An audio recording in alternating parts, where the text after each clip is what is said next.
Nous voici avec la boucle do loop. Alors, cette boucle, elle est utile, pas trop utilisée, mais très piégeuse. Piégeuse, pourquoi? Parce que si on la gère mal, c'est la meilleure façon de planter Excel, c'est-à-dire on crée une boucle et on ne sort pas de la boucle. Et du coup, ne sortant pas de la boucle, eh bien, le VBA ne redonne pas la main, et donc Excel plante au niveau de la mémoire. Alors, on va regarder ça. Il y a plusieurs façons enfin, il y a deux façons de l'écrire. Donc, dans un premier temps, ici, je vais travailler sur la feuille 3. Et bien sûr, j'ai préparé mon exemple et je vais travailler sur une plage de cellules plusieurs fois d'affilée. Donc, je prépare mon travail. Regardez, voilà.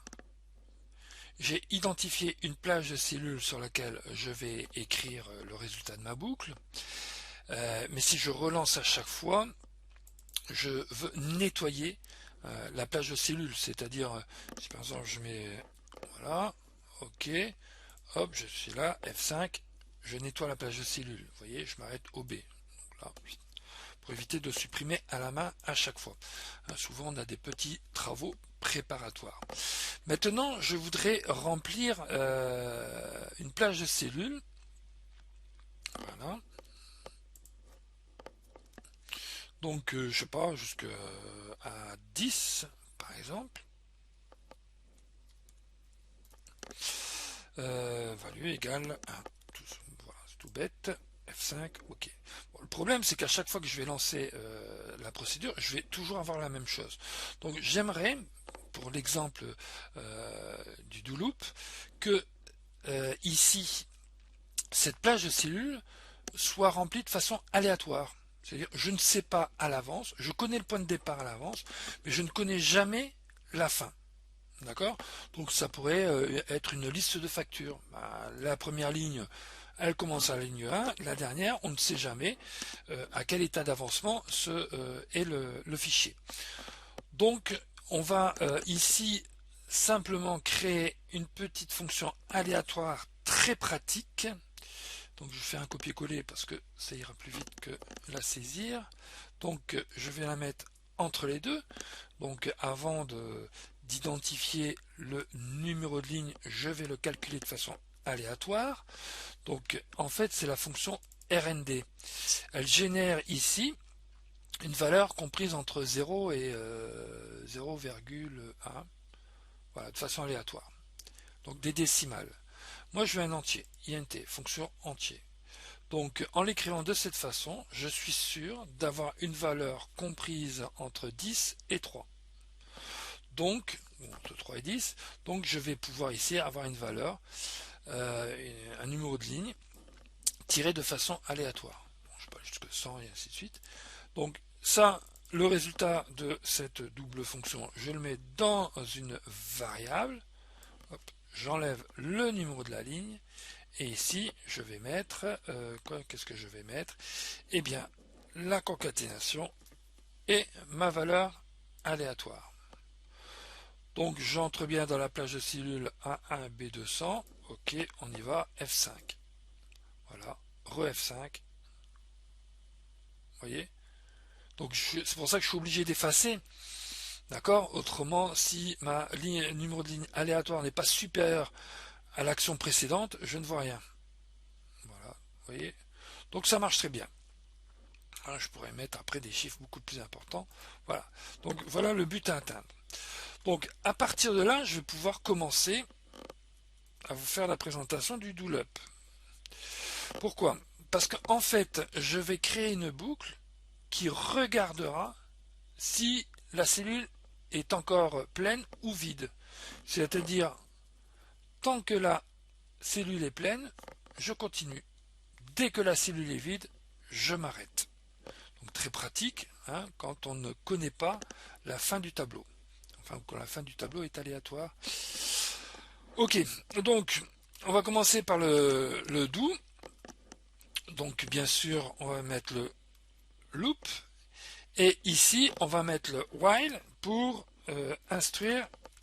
Voilà. Alors bien sûr, il me dit erreur. Pourquoi?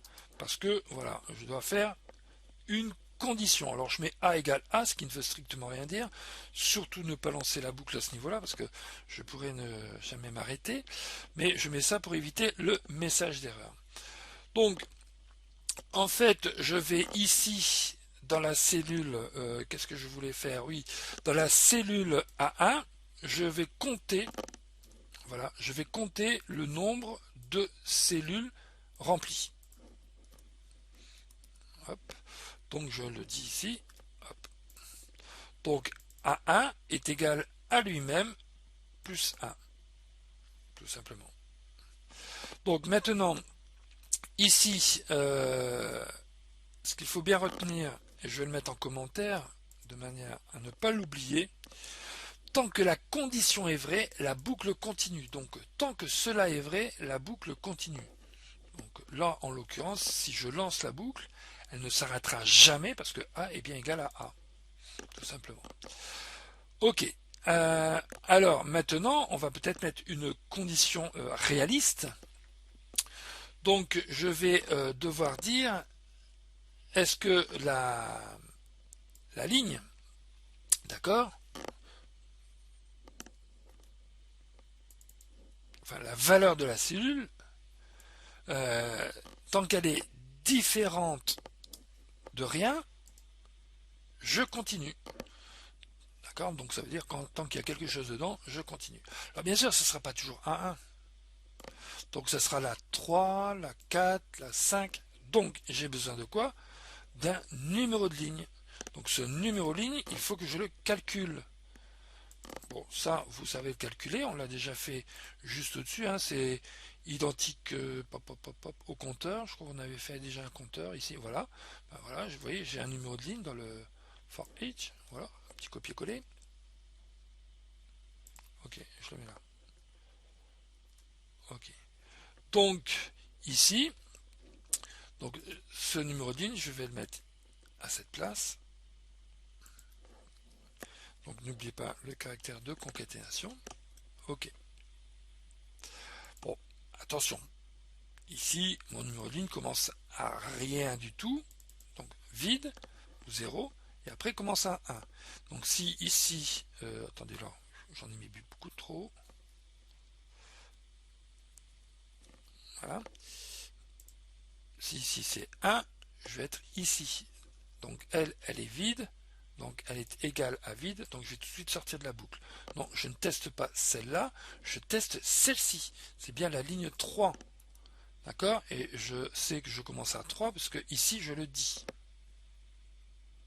Donc si ligne est égale à 1 au premier passage, je dois rajouter quoi? Voilà, tout simplement.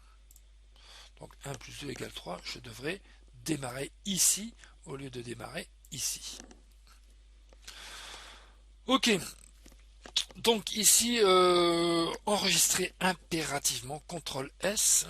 J'ai oublié de dire, mais que vous soyez sur Excel ou sur l'éditeur VBA, quand vous enregistrez, c'est le projet que vous enregistrez. Donc le classeur Excel avec tout ce qu'il contient, module et ainsi de suite. Donc il n'y a pas de problème au niveau de l'enregistrement. Donc je peux démarrer, donc F8, on va démarrer quand même doucement. Tac, voilà, je nettoie, ok, j'ai mon numéro de ligne aléatoire, c'est 9, voilà, jusqu'à la ligne 9, ok. Donc maintenant je commence, j'entre dans la boucle, donc ici il me donne, voilà, une fois, j'y vais, est-ce que c'est vide? Non, voilà. Ok, donc je vais aller plus vite, F5, 8 fois. Donc on peut remarquer qu'il a compté 8 alors que j'ai ici 7. Donc il compte un de plus. Ben oui, parce qu'en fait, 1, 2, 3, 4, 5, 6, 7 et 8. Ah oui, puisque ici, il est en bas. Il a déjà compté.